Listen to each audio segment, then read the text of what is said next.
I just want us to digest two quick issues on youth unemployment and utility bills, which the service providers are saying should go up. I would have gone to the utility bills, but I want, because of the nature of the conversation, I mean, Fix the Country, they've been talking about many things, including youth unemployment. You look at the data over years, and I mean, the average was about 12.92% between 2014 and 2016, youth unemployment rate. This administration has said, and we heard from the Vice President last week, that they brought it down to 9% between 2017 and 2020, which is true. According to data from the World Bank.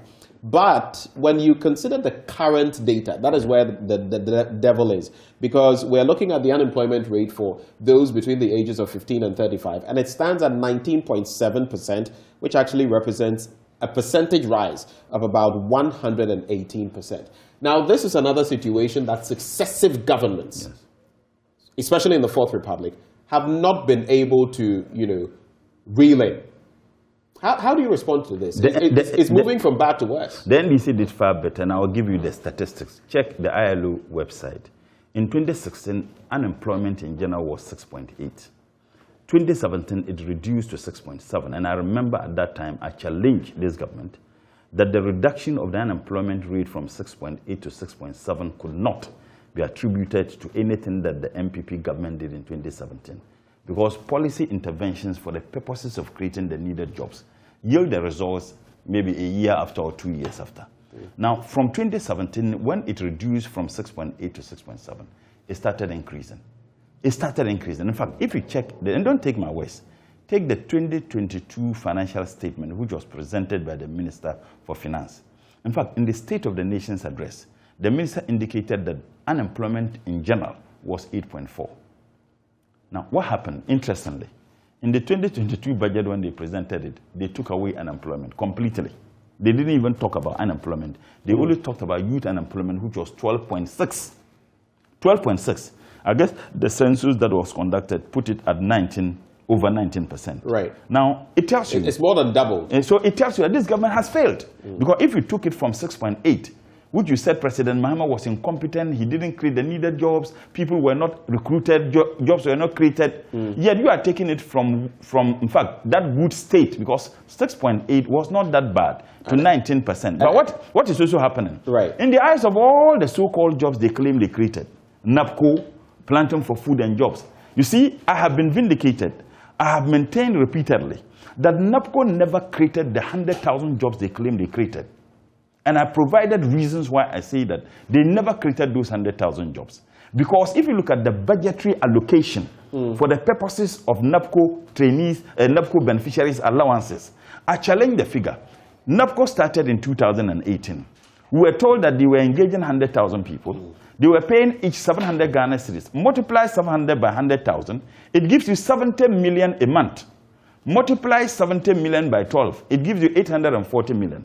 When the budget was presented, I challenged the figure because in that budget, the NAPCO money was 400 million. The response... Which was about half of it was not even up to half. And in fact, what was expected with my experience as having been a Deputy National Coordinator for National Youth Employment Program, I raised questions. I said the 400 million included establishing regional and district offices, employing people to man them, and I said you needed not less than 200 million to do that.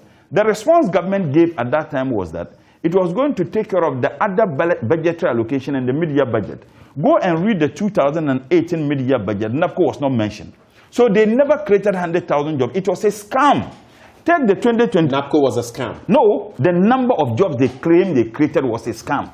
Because the budgetary allocation never supported that. Even allowances alone a year for the beneficiaries, they needed 840 million. And what they had in the 2018 budget was 400 million. And in the mid-year budget, it was never mentioned. Carry forward. 2022 budget which was presented. Do you know that the allocation they have for NAPCO? Once again, they claim they are creating 100,000 jobs. They have only 560 million Ghana cedis as budgetary line for NAPCO. Once again, when I raised this issue in Parliament, the response they gave was the same response they gave in 2018. We'll take care of it in the mid-year budget. And I can bet my last penny. Mid-year budget, NAPCO is not going to be mentioned because the 560 million Ghana cedis will not even take care of the 1 year allowances of 100,000 people, and 100,000 times 700 Ghana cedis times 12 will give you 840. So there is no any reason why we are having this. So clearly, it is only under this government. They claim they are creating jobs, NABCO planting for food, yet unemployment rate in this country is soaring. And this is a danger to our peace and stability and to our democracy. Maybe many people are not aware. The reason why President Kufuor came out with the National Youth Employment Program was a survey which was conducted by the National Security. And the response was shocking and frightening. And that was the reason why they came with it. This government came back, and you know what they did? With all the establishment of regional offices and district offices and the Youth Employment Program, they left it. Because President Nana Addo didn't want to have anything to do with what President Kufuor started, and created his own body. NABCO is just a model under the Youth Employment Program, the paid internship model. So they didn't need to spend the millions of Ghana cedis creating another body. They needed to have strengthened the National Youth Employment Program. And I can tell you, for the 5 years this government had been in power, the Youth Employment Program only engaged community police. They never engage people, yet those people are there taking money. Clearly, it's one, lack of vision, two, uncoordinated policy interventions, and three, and most importantly, the interlinkages that ought to exist between ministries and agencies are non-existent. That you find a Ministry of Trade doing one thing, Ministry of Finance doing another thing, which are similar, Ministry of Local Government doing another thing, which are similar. Jointed policy Absolutely. So clearly, this is a monumental failure. This government has been deceiving the people of this country as to the number of jobs they have created. And no wonder. The president said they created about 100,000 jobs. The NABCO boss said they created 117,000 jobs. And then the Minister of Finance said they created 92,000 jobs. Two of them certainly must not be telling us the truth. Forget about NPP, NDC. How do we solve the youth unemployment situation in our country and bring it down to an appreciable level? In some 30 seconds, just go for... First and foremost, sincerity. The jugular. Sincerity. Comprehensive and coordinated policy interventions. And three, corruption. Because the amount of monies that are spent, and when I say the political will and sincerity, check why government is introducing e-levy. They are telling us that they are using e-levy to create jobs for the young people in this country. Is that not what they are telling us? Do you know the part of it will go into YouStart? Do you know the percentage of it that is going to YouStart? Less than 4%. Are we being told the truth? Now, if you tell me that accept e-levy, but for 4% is still an allocation, isn't it? No, you can. In fact, the biggest justification for the imposition of this regressive, unacceptable tax that is described as pickpocketing of the people of this country is for the creation of jobs. And the policy intervention of government is YouStart. NABCO is abandoned virtually. Now you abandon NYEP. You abandon NABCO now. You are creating another body called YouStart. Why not look at the existing structures? Identify the problems those structures are facing. Find solution to those structures. And for me, that is the surest way of creating the needed jobs. Unfortunately, in formulating policies to create jobs for young people, government is engaged in what I describe as cartoon scenario reality. That yes, we would involve young people. Let's find out what your challenges are. And the moment those suggestions are given, they are never part of the final solution. Right. You can only find jobs for the people of this country if you involve young people sincerely. Unfortunately, that is not what we are experiencing. At least we've heard of another volunteerism drive, which was also just recently spoken of, to involve the youth. Of course, that over the years will bring about the spirit of patriotism. And back then, you would admit, under Nkrumah and co, those were very vibrant. But the reason why under Nkrumah people were so patriotic was that there wasn't serious political corruption by political elite. Right.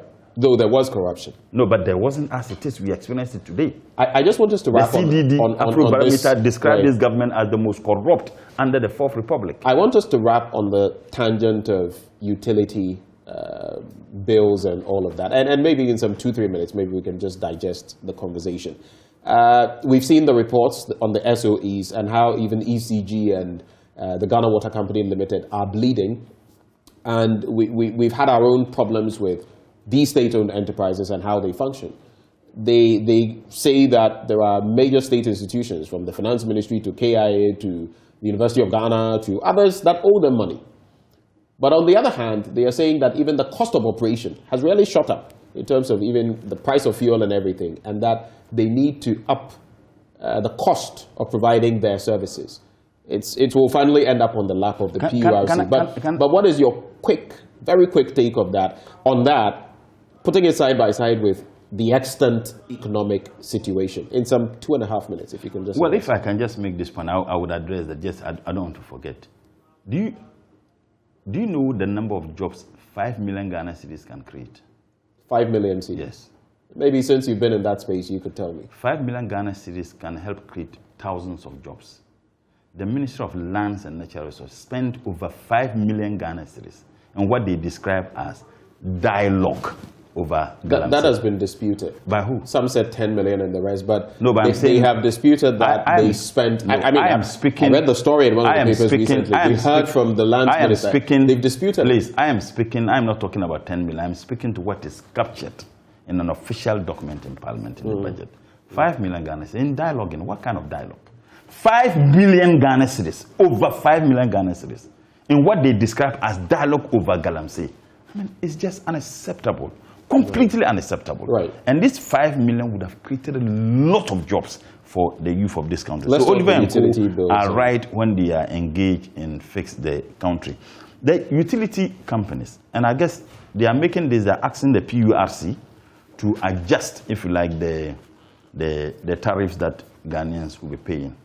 You do know we are still paying for the so-called water and electricity they gave us. The COVID-19 relief. Yes, we are still paying. You know we are still paying. Yet this government would tout itself as that we give the people of this country free water and free lights. For how many months? And it's not every consumer of electricity who benefited from the free electricity. For how many months? 3 months? 4 months? And we are still paying this money. This is thievery. Now, if you are taking all these monies, now you are now asking the people of this country to pay more. And I can tell you, I have been buying water. I have been buying water in my house. I have never defaulted paying. Sometimes I pay in arrears, but I've been buying water. So the people of this country... Did you mean you pay in advance? Yeah, sometimes I do. Because sometimes... You said you pay in arrears, that's why I was... Yeah, I'll pay in advance, sorry. Sometimes I look at it, I pay through Momo. That's what usually I do. And that's what I will commend the Ghana Water Company for. You can pay through Momo. And paying through Momo, sometimes I'll pay extra 50 or 100 Ghana cedis. But sometimes the water doesn't even flow. You buy water. Now, people are not against taxes or tariff adjustment. But the tariff adjustment should come with improved services. So that if my taps run 24/7, then if I'm paying, I won't be hit for paying. In a nutshell, you don't have a problem with their increasing the tariffs. No, how you're can saying that the service... No, I have a problem. I have a problem with the level. I have a problem with the level of increases. The justification is that they increased it only in 2019, right? The last time the increase was in 2019. At what percentage? What has been the commensurate increase in the salaries of workers of this country? 4% or less than 4%.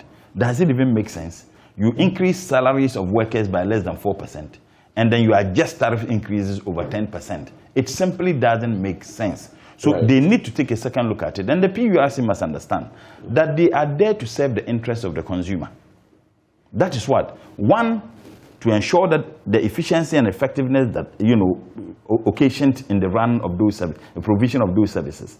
Whose responsibility is it to ensure that the water that is going waste as a result of dysfunctional pipes that they have, whose responsibility is it? Is it the consumer or it is the Ghana Water Company? It is the Ghana Water Company. Yet the consumer is being billed for the inefficiencies of those companies. So all those things must be addressed. Yes, it has to.